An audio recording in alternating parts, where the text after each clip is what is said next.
Hi, this is John Harger. Welcome to episode 34 of Left Turn at Albuquerque and part 2 of our look at Looney Tunes Golden Collection Volume 5. We get a disc full of Bob Clampett and a disc of the older cartoons, so do not adjust the color on your set. You'll be seeing a lot of black and white today.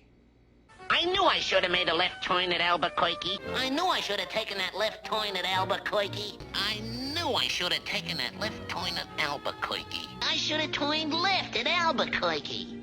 Disc 3 is titled Putting a Bob Clampett on It, which is better than a best of since a lot of those are on the other collections anyway. So let's do a quick biography on Bob Clampett. He was born in 1913 in San Diego and began working in animation in the early 30s, first with Harmon and Ising and later for Leon Schlesinger over at Warner's.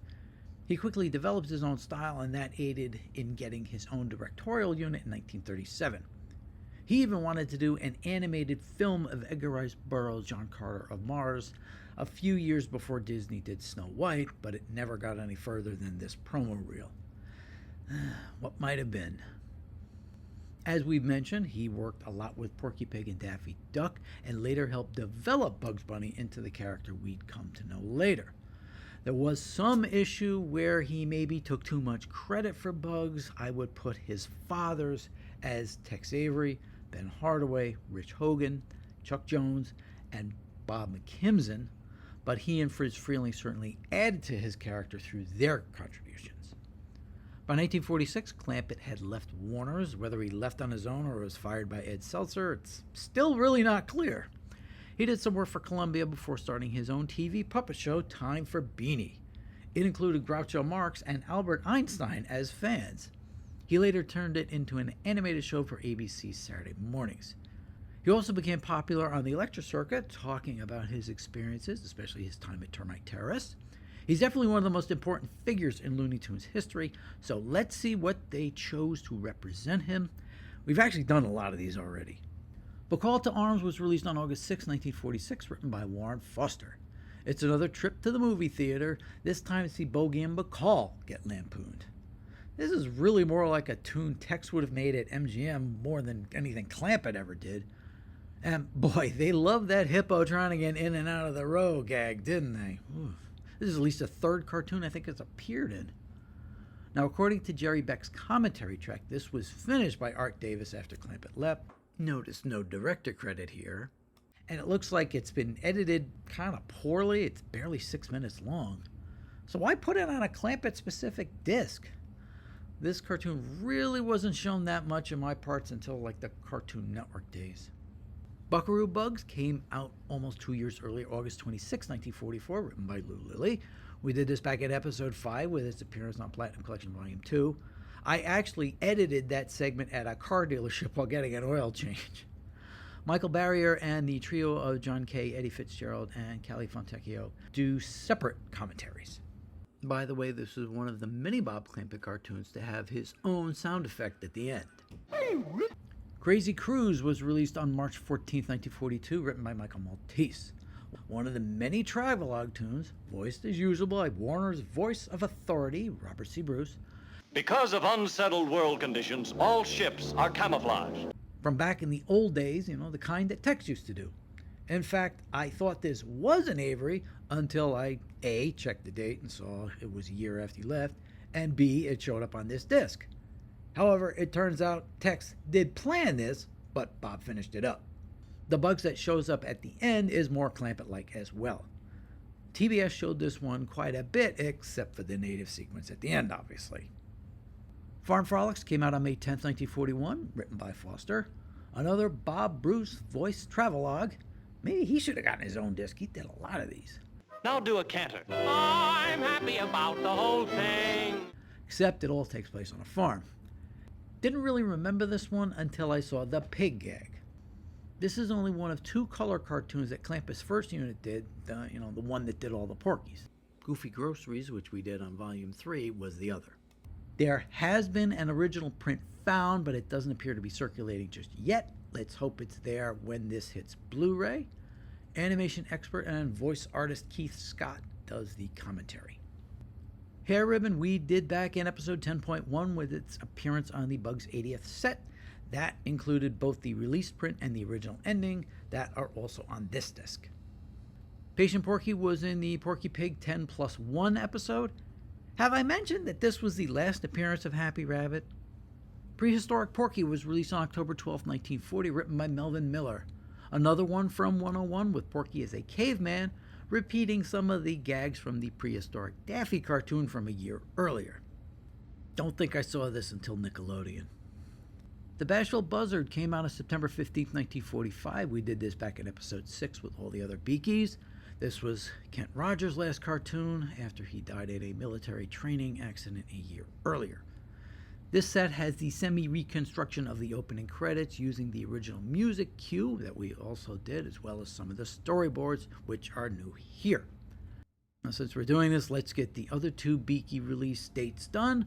The Lion's Busy was released on February 18, 1950, and Strife with Father came out less than 2 months later on April 1st. This one was actually produced back in 1948, which makes me wonder if Monty really might be Ted Pierce using a voice he never did before, but I still think it's Dawes Butler. Paul Dini provides the commentary. The Old Gray Hair we've gone over a few times, first on Platinum Collection Volume 1 and on the Bugs 80th set, as well as the Essential Bugs Bunny. Greg Ford provides the commentary track for this.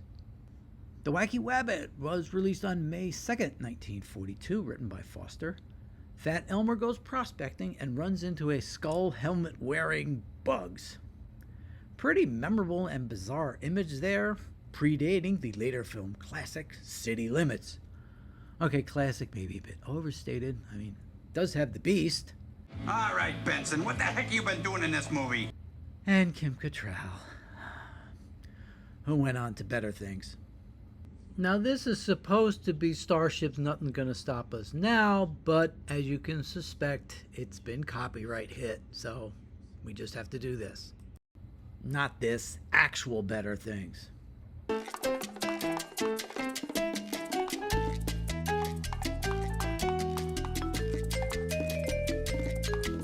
She made the right move ditching the sequel show. I mean, she does the minute in the back of a limo. It's the best scene in the entire series. God bless her. What were we talking about? Oh yeah, the Wacky Wabbit. I don't remember this one much on Channel 5. It was more of a Channel 29, a TBS one. Eric Goldberg does the commentary track. The Wisecracking Duck came out almost exactly 1 year later, May 1st, 1943. We did it in episode 5 since it was on Platinum Collection, Volume 2, Disc 1. Wagon Heels was the second of the two repeats on the later Hilarious Ham Superstars disc for Porky. Still have no idea why they possibly replaced two unreleased tunes with Native American involvement with two others with the exact same thing. The Daffy Duck we did in full on the Essential Daffy Duck in episode 13 and mentioned it in Porky Pig 101 as well. Mark Kausler chimes in on commentary. The Tale of Two Kitties was released on November 21st, 1942. But lots of 42s on here. We dealt with Tweety's debut in the Platinum Collection Volume 1, Disc 1 show, Episode 2. Michael Barrier does the commentary here. Last on the disc is Porky's Pooch, one of the tunes we did in the Porky 10+1 episode. Special features include two more behind the tunes, one on those one-off cartoons that Chuck Jones went really wild with, and one on Private Snafu. You have a combination of Frank Capra, Dr. Seuss, and Termite Terrace, along with a couple more Snafu shorts. There were supposed to be 3, but something happened. I mean, they never got these right. This also includes the 3 Mr. Hook shorts that Warner's did. Think Snafu in the Navy, but for selling war bonds. Finally, Greg Ford goes over some of the great themes done by the other Warner Brothers score, Milt Franklin.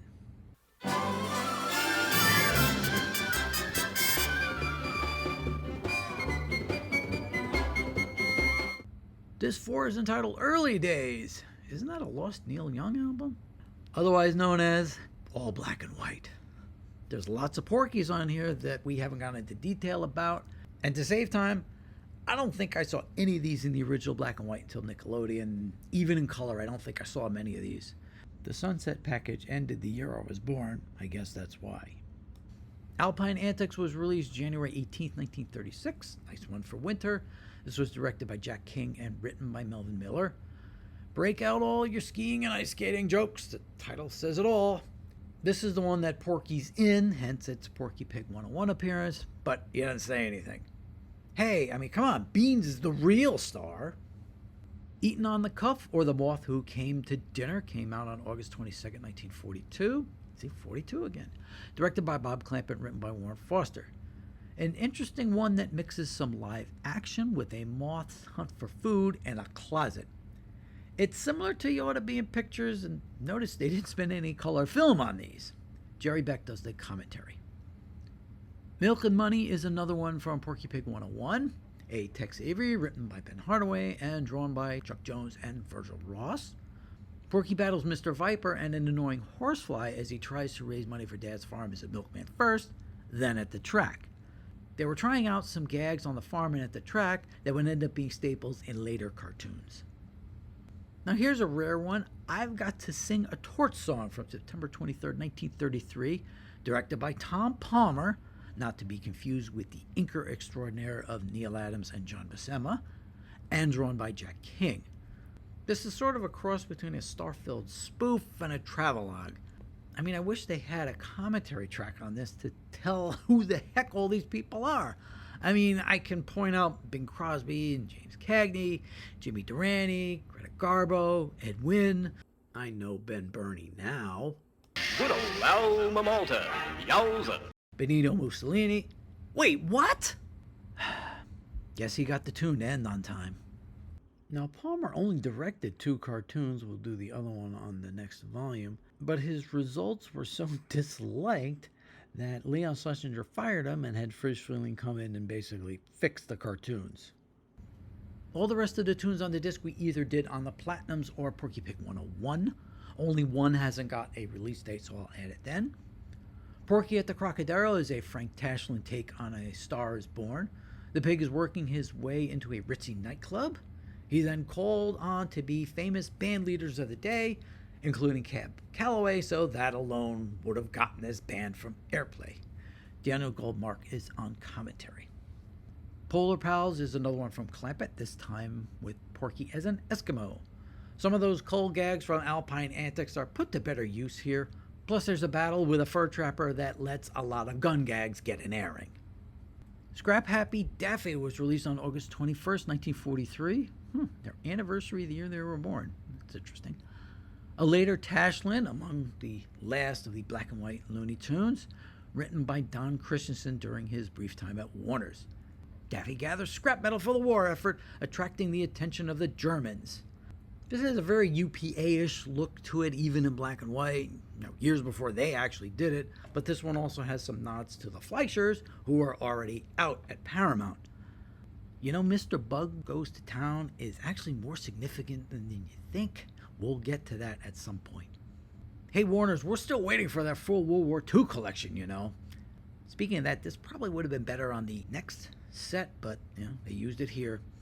Now, this was colorized in the 90s, but never shown in U.S. television. The commentary is by Greg Ford.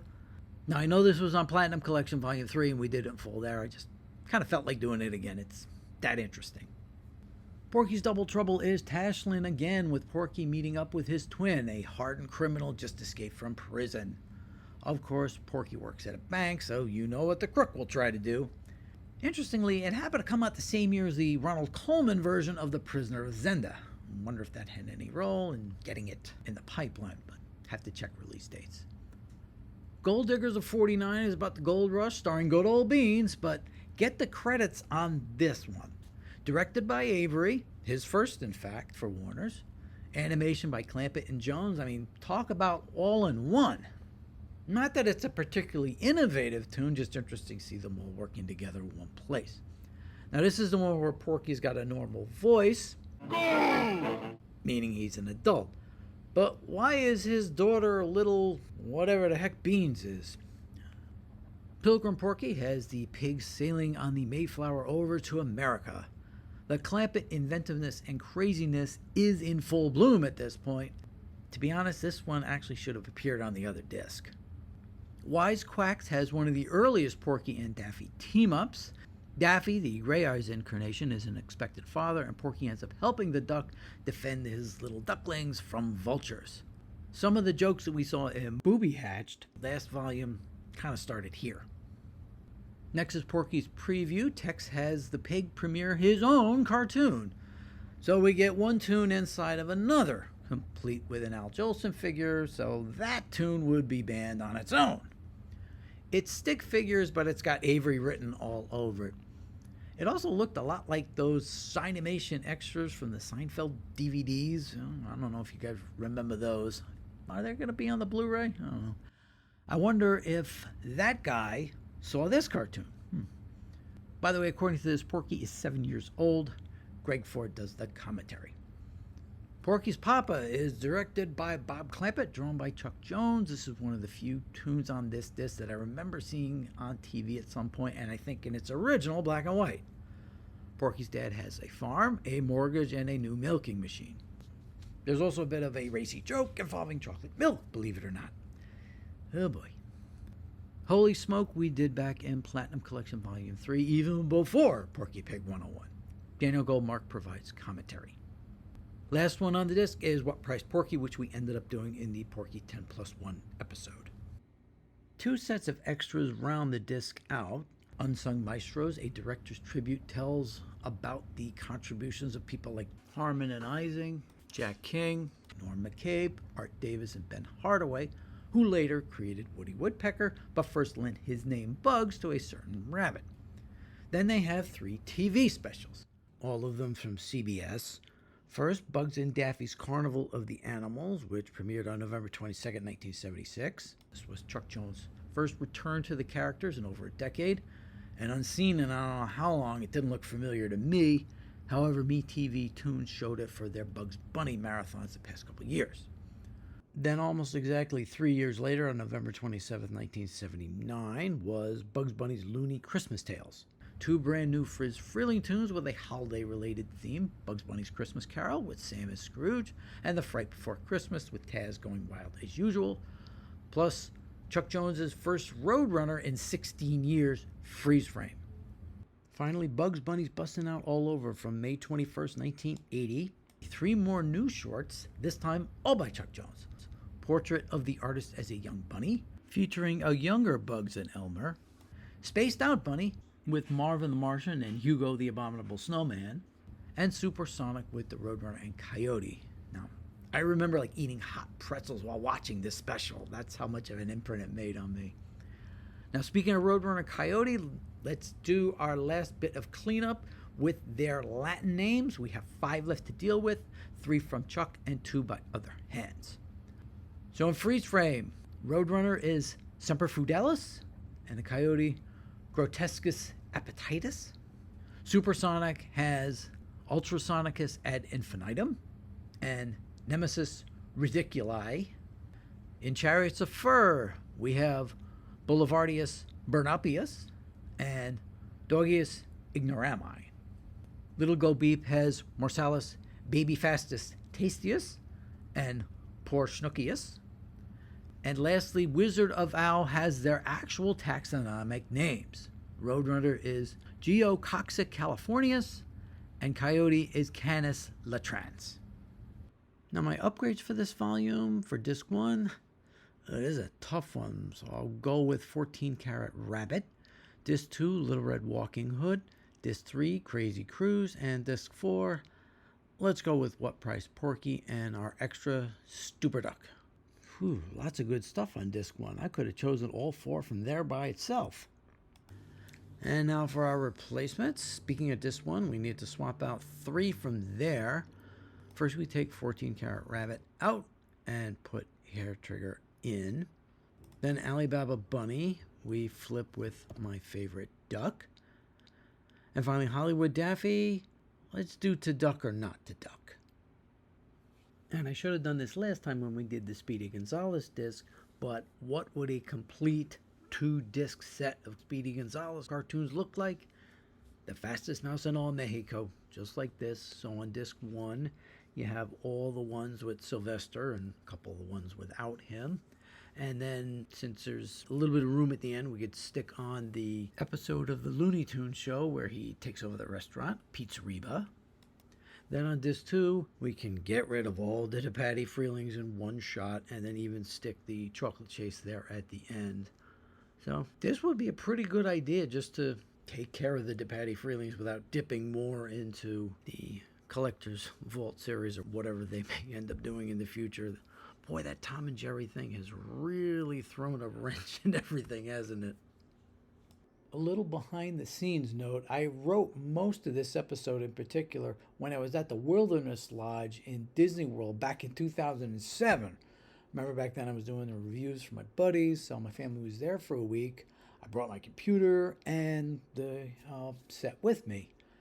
Later on I wanted to put together a cool video of all the stuff I shot about what we did, where we went, that kind of thing.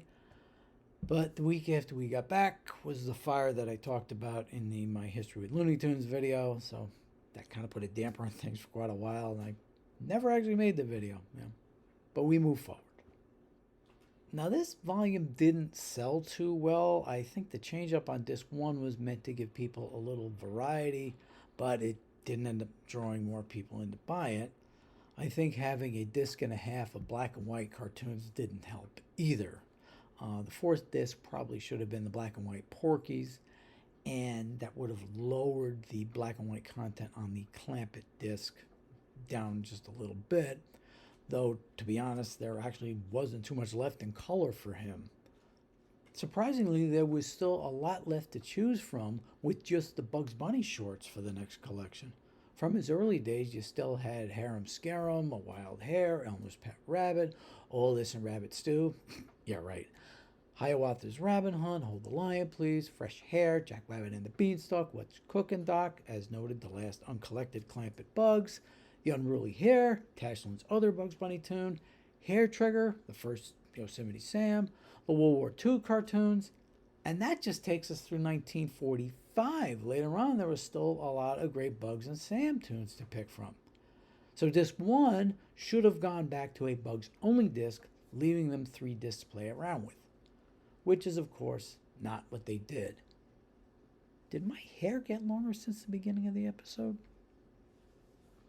Next time it's on to the final Golden Collection volume, number 6, where they make a lot of changes, but too little, too late. I'm John Hartrott. Thanks for watching.